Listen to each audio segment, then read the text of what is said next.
In this video, friends, I will show you step by step how to check your flight ticket confirmation in Agoda. So guys, after logging your account, click on this option, this one, and then click on reservation. From the reservation, friends, you will see this page. Just wait, you will see this page, guys. Flight from here, click on the flight, this option. After that, guys, in my case, I don't have any ticket. If you have a ticket, you can write your ID from here, and then you can check your confirmation ticket through this option.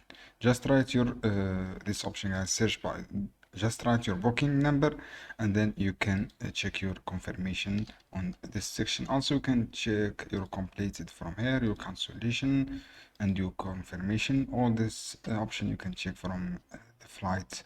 So guys, finish, just write your booking number, and then you can start checking your confirmation. I hope this guide helpful for you. Don't forget to give like and share this video.